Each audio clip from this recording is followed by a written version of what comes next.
Tidak lupa selawat dan salam tercurahkan kepada Nabi Muhammad SAW, keluarganya beserta sahabatnya.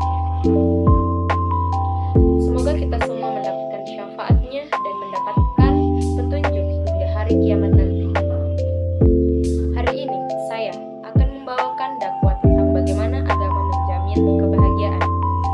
Bahagia sering dihubungkan dengan sukses duniawi, orang yang meraih kekayaan, kedudukan, dan popularitas. Mereka sering disebut sebagai orang yang berbahagia. Banyak orang yang berbahagia secara semu, tidak sedikit di antara mereka yang sukses duniawi. Ternyata hidup mereka menderita, bahkan hingga bunuh diri.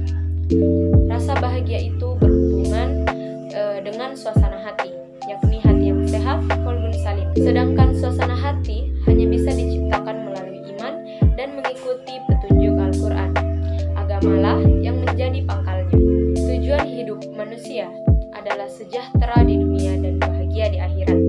Dengan kata lain, dapat disebutkan bahagia di dunia dan bahagia di akhirat. Kebahagiaan yang memang diimpikan adalah kebahagiaan duniawi dan ukhrawi.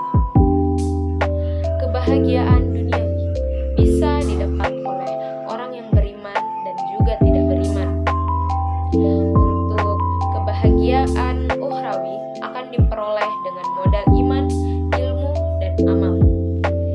Ibnu At-Tahila mengatakan bahwa Allah memberikan harta kepada orang yang dicintai Allah dan kepada orang yang tidak dicintai Allah. Tetapi Allah tidak akan memberikan iman kecuali kepada orang yang dicintainya. Kebahagiaan duniawi adalah kebahagiaan yang fana dan tidak abadi. Adapun kebahagiaan ukhrawi adalah kebahagiaan abadi dan rohani. Kebahagiaan duniawi ada yang melekat pada dirinya dan ada yang melekat pada manfaatnya. Di antara kebahagiaan duniawi adalah memiliki harta, keluarga, kedudukan terhormat, dan keluarga yang mulia. Menurut Al-Ghazali, kebahagiaan harta bukan melekat pada dirinya, namun pada manfaatnya. Orang yang ingin menggapai kesempurnaan hidup, tetapi tidak memiliki harta, bagaikan orang yang mau pergi berperang tanpa membawa senjata, lalu seperti orang menangkap ikan tanpa pancing ataupun jaring. Itulah sebabnya Nabi Muhammad SAW bersabda, harta yang terbaik adalah harta yang ada pada seorang laki-laki yang baik pula atau soleh. Hadis riwayat Ibnu Hibban. Ada juga ciri hati yang sehat, seperti hati yang menerima makanan yang berfungsi sebagai nutrisi dan obat, selalu berorientasi ke masa depan dan akhirat, selalu mendorong pemiliknya untuk kembali kepada Allah dan tidak lupa dari mengingat Allah, serta selalu berzikir kepada Allah. Jika sesaat saja ia lupa kepada Allah, segeralah ia sadar dan kembali mendekatkan dan berzikir kepadanya. Jika sudah masuk dalam sholat, maka hilanglah sebuah kebingungan dan kesibukan duniawinya, dan segeralah keluar ia dari dunia sehingga ia mendapatkan ketenangan. Ada pula ciri-ciri hati yang sakit, seperti banyak bergaul dengan orang yang tidak baik, at-tamani atau selalu berangan-angan, menggantungkan diri kepada selain Allah, asyabu, terlalu kenyang dan terlalu banyak tidur, berlebihan dan melihat hal-hal yang tidak berguna, dan terlalu banyak dalam berbicara. Untuk menggapai kebahagiaan termasuk mustahil tanpa landasan agama. Agama yang dimaksud di sini adalah agama tauhidullah.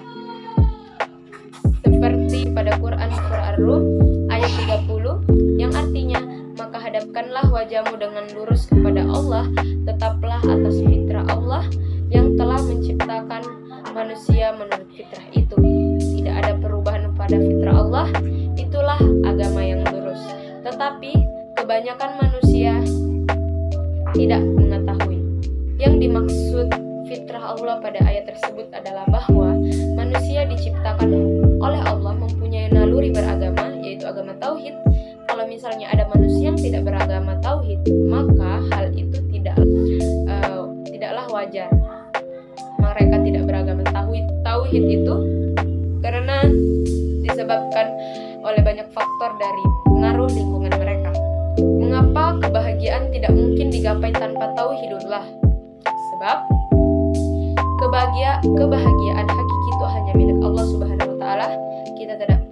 tidak dapat meraihnya kalau tidak diberikan oleh Allah. Untuk meraih kebahagiaan itu, maka ikutilah cara-cara yang telah ditetapkan oleh Allah dalam agamanya.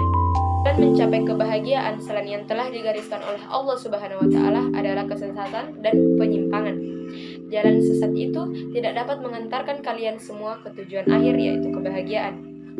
Mengapa jalan yang telah ditetapkan oleh Allah dikatakan sebagai jalan yang sesat? Karena di dalamnya terdapat unsur syirik, dan syirik ini adalah landasan teologis yang sangat keliru dan tidak diampuni oleh Allah Subhanahu wa Ta'ala. Jika landasannya saja sudah salah, maka bangunan yang di atasnya pun juga salah dan tidak mempunyai kekuatan alias rapuh. Oleh karena itu, hindarilah kemusyrikan supaya pondasi kehidupan kita kokoh dan kuat.